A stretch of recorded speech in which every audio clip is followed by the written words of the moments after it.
নমস্কার, শিব শক্তি অ্যাস্ট্রো চ্যানেলে সকলকে স্বাগত জানাই। আশা করি সকলে আপনারা ভালো আছেন, ভালো থাকুন ও সুস্থ থাকুন। মাসিক রাশিফলের ভিডিওর আজকের আলোচনার বিষয় হচ্ছে বৃশ্চিক রাশি এবং লগ্নের জাতক জাতিকাদের আগামী আগস্ট মাসটা কেমন যাবে সেই নিয়েই আজকের ভিডিওতে মূলত পুঙ্খানুপুঙ্খ আলোচনা করব। সঙ্গে থাকছে নাক্ষত্রিক বিশ্লেষণ এবং সেই সঙ্গে প্রতিকার। অবশ্যই আপনারা ভিডিওটিকে শেষ পর্যন্ত দেখতে থাকুন। বৃশ্চিক রাশি এবং লগ্ন, যার ওপরে কিন্তু বর্তমানে শনিদেবের ধাইয়া চলছে, অর্থাৎ শনিদেব কিন্তু বর্তমানে বৃশ্চিকের মূলত 4th হাউসে অবস্থান করছেন, যার ফলে কিন্তু মানসিক একটা অস্থিরতা সেটা কিন্তু বৃশ্চিকের কাজ করছিলই। সেই সঙ্গে কিন্তু মূলত একাদশ স্থানে কেতুদেবের অবস্থান, অর্থাৎ আর্থিক দিক থেকে একটা সমস্যা সেইটা কিন্তু বৃশ্চিকের অলরেডি চলছিলই। যদিও বৃহস্পতির বৃষ রাশিতে গোচরের ফলে কিন্তু সমস্যার কিছুটা সমাধানের মূলত একটা প্রচেষ্টা সেটা কিন্তু বৃহস্পতিদেবের দিক থেকে করছিলেনই। কিন্তু যদি আপনার জন্মছকে বৃহস্পতিদেব ভালো অবস্থায় থাকেন তো সেক্ষেত্রে মূলত একাদশ স্থানের একটা সুফল সেটা কিন্তু আপনারা অবশ্যই পাবেন। যদি না থাকে অবশ্যই ভিডিওটি কিন্তু শেষ পর্যন্ত আপনাকে দেখতে হবে। প্রতিকার কিন্তু অবশ্যই আলোচনা করব আমি। সেই সঙ্গে আমরা দেখব যে শারীরিক দিক থেকেও কিন্তু বৃশ্চিক যে খুব একটা ভালো অবস্থায় আছেন সেটা কিন্তু একদমই নয়। সেই সঙ্গে আমরা বলবো যে মূলত 7ম স্থানে অবস্থান করে বৃহস্পতির দৃষ্টি পড়ছে আপনাদের মূলত 3rd হাউসে। সুতরাং যোগাযোগ সংক্রান্ত যে সমস্যাগুলো ছিল, কমিউনিকেশনের যে সমস্যাগুলো ছিল সেইটা কিছুটা হলেও আমরা কাটতে দেখব আমরা। সেই সঙ্গে অগাস্ট মাসের একদম শুরু থেকেই মঙ্গলদেবকে আমরা দেখব বৃষ রাশিতে অবস্থান করতে, অর্থাৎ কিনা গুরু মঙ্গল যোগ সেইটা আমরা আপনাদের 7ম স্থানে দেখতে পাবো। অর্থাৎ ব্যবসায়িক বিষয়ে যে একটা উত্থান পতন বা একটা সমস্যা সেইটার একটা স্থায়িত্ব আসতে আমরা দেখব। সেই সঙ্গে আমরা দেখব যে মূলত 31শে জুলাই তারিখে শুক্রদেবকে গোচর করতে আপনাদের 10ম স্থানে, অর্থাৎ নতুন কর্মের একটা প্রাপ্তি। সেই সঙ্গে আমরা দেখব যে কর্মের ক্ষেত্রে প্রমোশন এবং সেই সঙ্গে কর্মসূত্রে বাইরে যাওয়া বা ট্রান্সফার, বিশেষ করে বেসরকারি কর্মের ক্ষেত্রে সেইটাও আমরা লক্ষ্য করব। 16 তারিখে রবিদেবের গোচর হচ্ছে সিংহ রাশিতে। সেই সঙ্গে রবিদেব কিন্তু সিংহে স্বক্ষেত্রস্থ হচ্ছেন, অর্থাৎ সরকারি চাকুরি মূলত প্রাপ্তির ক্ষেত্রে যারা এই সময়ে এক্সাম দেবেন এদের ক্ষেত্রে কিন্তু সাকসেস রেট সেটা কিন্তু অনেকাংশে বাড়তে দেখব আমরা।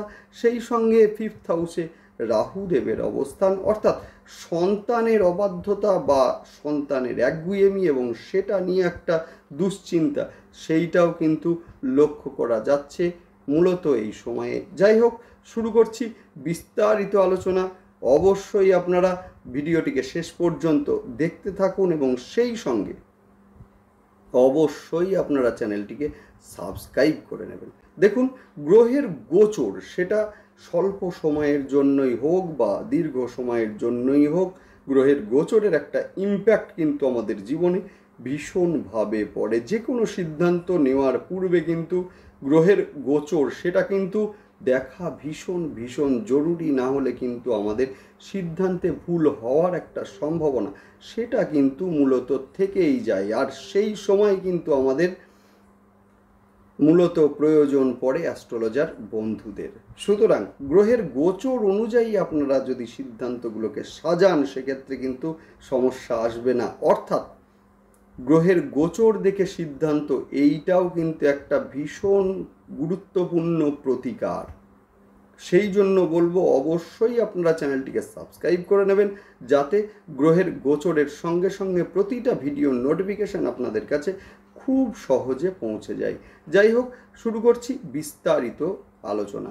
আমরা জানি যে বৃশ্চিক রাশি এবং লগ্নের জাতক জাতিকাদের কিন্তু শনিদেবের ধাইয়া চলছে, সেই সঙ্গে শনিদেব কিন্তু বকরি হয়েছেন, ফলে কর্মজনিত কিছু সমস্যা যেহেতু শনিদেবের দৃষ্টি পড়ছে আপনাদের দশম স্থানে, অর্থাৎ কিনা কর্মজনিত কিছু সমস্যা, বিশেষ করে কর্মে একটা প্রেশার বৃদ্ধি, সেই সঙ্গে নতুন কর্মের প্রাপ্তিতে বাধা সেটা তো ছিলই, সেই সঙ্গে মানসিক একটা অস্থিরতা, গৃহ সংক্রান্ত বা মূলত পারিবারিক বেশ কিছু ঝামেলার মধ্যে জড়িয়েছিলেন বৃশ্চিক রাশি এবং লগ্নের জাতক জাতিকারা, এবং তারই মধ্যে বৃষ রাশিতে বৃহস্পতির গোচর মূলত পারিবারিক সমস্যাকে কিছুটা কাটিয়ে তুলতে সহায়তা করেছিল ঠিকই, এবং সেই সঙ্গে ব্যবসায় একটা স্থিতিশীলতা সেটাও কিন্তু বৃহস্পতিদেব মূলত তৈরি করার একটা চেষ্টা করেছিলেন, এটা ঠিকই। যাদের জন্মছকে বৃহস্পতিদেব ভালো অবস্থায় রয়েছেন এদের ক্ষেত্রে তো সুফল অবশ্যই আপনারা পেয়েছেন। যারা পাননি অবশ্যই বলবো রেমেডি আলোচনা করব ভিডিওর শেষে, অবশ্যই আপনারা শেষ পর্যন্ত দেখতে থাকুন। সেই সঙ্গে আমরা দেখব যে 12ই জুলাই তারিখে মঙ্গলদেব গোচর করবেন আপনাদের সপ্তমে, যে মঙ্গলদেব কিন্তু আপনাদের রাশি এবং লগ্নের অধিপতি। সুতরাং গুরুমঙ্গল যোগ, যেটা আগস্টের শুরু থেকে আমরা দেখব, যার ইম্প্যাক্ট কিন্তু বৃশ্চিকের উপরে কিভাবে পড়তে চলেছে। মূলত যারা লোন নিয়ে ব্যবসায় ইনভেস্ট করবেন, অর্থাৎ মঙ্গলদেব কিন্তু আপনাদের রাশি এবং লগ্নের সঙ্গে সঙ্গে ষষ্ঠ স্থানের অধিপতি, অর্থাৎ লোন নিয়ে যারা ব্যবসায় ইনভেস্ট করবেন ভাবছেন, সেক্ষেত্রে বলবো মূলত ভীষণ ভালো সময় এটা, অবশ্যই আপনারা করতেই পারেন। অনেক দিন থেকেই হয়তো আপনারা ভাবছিলেন যে ব্যবসার শ্রীবৃদ্ধি করবেন, এবং এর জন্য হয়তো লোনের অ্যাপ্লাইও করছিলেন কেউ, অথচ কোনো না কোনো কারণে লোন আটকে যাচ্ছিল। এবার কিন্তু চেষ্টা করুন, ভীষণ ভালো সময় এটা, বাধার মধ্যেও কিন্তু সাকসেস সেটা কিন্তু দেবে এই সময়। সেই সঙ্গে আমরা দেখব যে আপনাদের সপ্তম এবং দ্বাদশপতি শুক্রদেব 21শে জুলাই তারিখে গোচর করবেন সিংহে, ফলে আগস্ট মাসের প্রথম থেকেই কিন্তু শুক্রদেব আপনাদের দশম স্থানে অবস্থান করবেন, যার ফলে কিন্তু কর্মের কারণে যারা বিদেশে যেতে চাইছিলেন এদের ক্ষেত্রে কিন্তু মূলত এই সময়ে আশা পূরণ হবেই হবে। সেই সঙ্গে বলবো যে যারা দূরে কর্ম করছিলেন এবং সেখানে একটা সুন্দর গৃহ বা সুন্দর ফ্ল্যাট আপনারা ক্রয় করতে চাইছিলেন, এদের ক্ষেত্রে কিন্তু এই সময়টি ভীষণ শুভ। সবচেয়ে বড় কথা হচ্ছে যারা কর্ম করছেন অলরেডি এদের ক্ষেত্রে কর্মে উন্নতির একটা যোগ সেটা কিন্তু এই সময়ে রয়েছে। সেই সঙ্গে বলবো যে আপনাদের রাশি এবং লগ্নে শনিদেব এবং সেই সঙ্গে রাহুর দৃষ্টি কিছুটা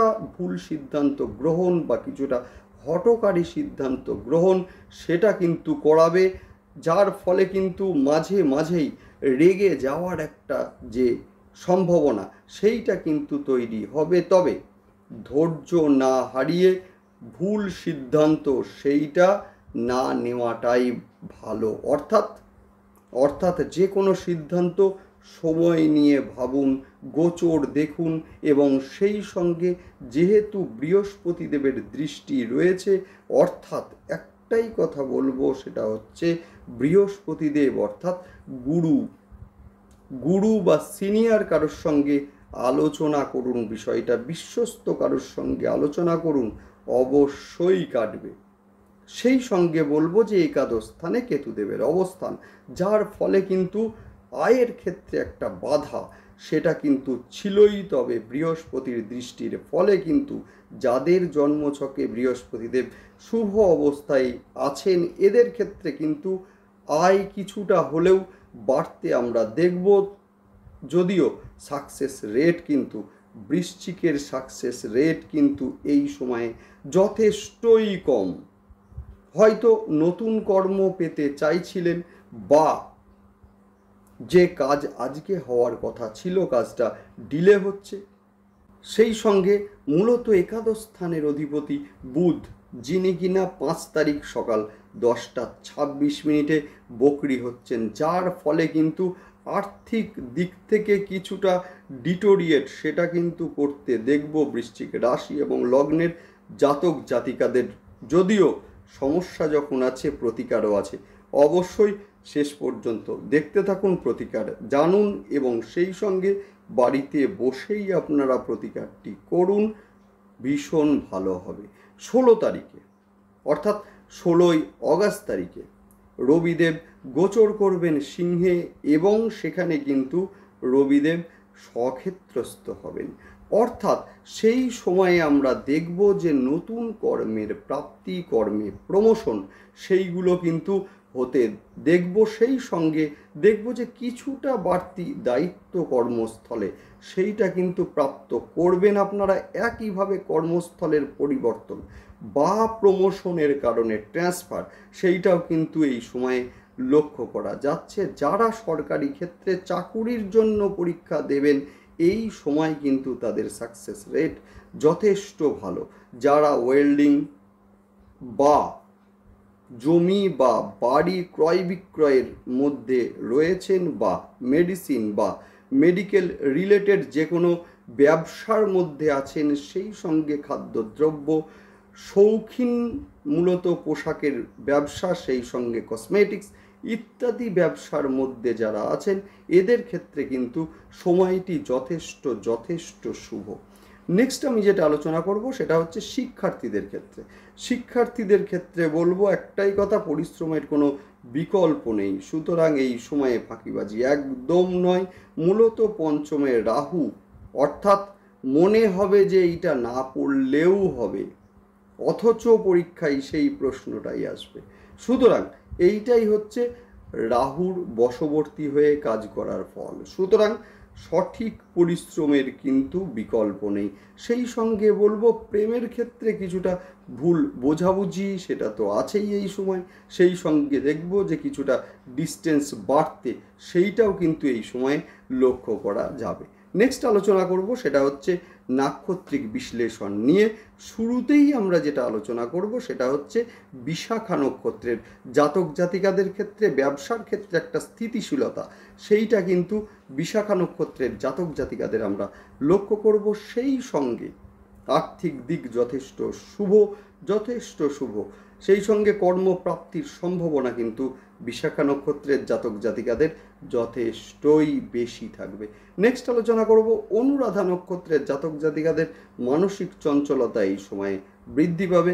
মায়ের শরীর নিয়ে কিছুটা দুশ্চিন্তা সেইটাও কিন্তু এই সময়ে লক্ষ্য করা যাচ্ছে। গৃহ পরিবর্তনের যোগ সেইটা কিন্তু অনুরাধা নক্ষত্রের জাতক জাতিকাদের রয়েছে। প্রেমের ক্ষেত্রে কিছু ঝামেলা, কিছু ভুল বোঝাবুঝি এবং যেটাকে কেন্দ্র করে একটা ডিস্টেন্স সৃষ্টি, সেইটাও কিন্তু লক্ষ্য করা যাচ্ছে মূলত এই সময়ে। নেক্সট আলোচনা করব জ্যেষ্ঠা নক্ষত্রের জাতক জাতিকাদের গুপ্ত শত্রুতা বৃদ্ধি পেতে চলেছে এই সময়ে। আর্থিক ভাব যথেষ্ট শুভ। হঠাৎ করেই কিন্তু ভুল সিদ্ধান্ত নিয়ে ফেলার একটা যে প্রবণতা সেইটা লক্ষ্য করা যাচ্ছে। সেই কারণেই বলবো বিশেষ করে আপনারা ভালোভাবে ভেবে চিনতে যে কোনো সিদ্ধান্ত নিন। নেক্সট আসবো প্রতিকারের বিষয়ে। যাদের জন্মছকে শনিদেব বকরি আছেন বা দুস্থানগত আছেন, এদের ক্ষেত্রে বলবো প্রতি সোমবার এবং শনিবার রুদ্রাভিষেক অবশ্যই আপনারা করুন। সেই সঙ্গে শনিবারের দিন রুদ্রাভিষেকের পর মহাদেবকে অল্প একটু কালো তিল অর্পণ করুন, দুর্দান্ত রেজাল্ট আপনারা পাবেন। সেই সঙ্গে দক্ষিণাকালী মা দক্ষিণাকালীর ধ্যান মন্ত্র পাঠ অবশ্যই আপনাদের ক্ষেত্রে মূলত এই সময়ে ভীষণ উপযোগী। বৃহস্পতিদেব যাদের জন্মছকে রেক্টোগেট আছেন বা দুস্থানগত আছেন, বৃহস্পতিদেব কিন্তু 25 সাল পর্যন্ত, অর্থাৎ মূলত 25 সালের মে মাস পর্যন্ত কিন্তু আপনাদের যথেষ্ট শুভ ফল দেওয়ার ক্ষমতা রাখেন। সুতরাং বৃহস্পতিদেব যাদের বকরি আছেন বা দুস্থানগত আছেন, এদের ক্ষেত্রে বলবো বৃহস্পতিবারের দিন স্নানের জলে অল্প একটু কাঁচা হলুদ দিয়ে স্নান করুন। সেই সঙ্গে মূলত তারা মায়ের গায়ত্রী মন্ত্র 108 বার পাঠ করুন। দুর্দান্ত ভালো রেজাল্ট আপনারা পাবেন। সেই সঙ্গে একাদশ স্থানে কেতুদেবের অবস্থান, অর্থাৎ দেখুন সারা দিনের মধ্যে কিন্তু অন্তত একবার কিছুক্ষণের জন্যেও নিজেকে সময় দিন একাকিত্বে, এবং সেই সঙ্গে বাড়িতে যদি ঠাকুর ঘর থাকে সেখানে সময় দিন। দুর্দান্ত রেজাল্ট আপনারা পাবেনই পাবেন। সেই সঙ্গে দেখবেন মহাদেবের স্থানে যদি নাগ থাকে, মহাদেবের বাসকী নাগ থাকে, মহাদেবের রুদ্রাভিষেকের সঙ্গে সঙ্গে সেই নাগকেও স্নান করান। দুর্দান্ত রেজাল্ট আপনারা পাবেন। যাই হোক, ভালো থাকুন, দেখতে থাকুন এবং সেই সঙ্গে অবশ্যই কিন্তু চ্যানেলটিকে সাবস্ক্রাইব করে নেবেন। নমস্কার।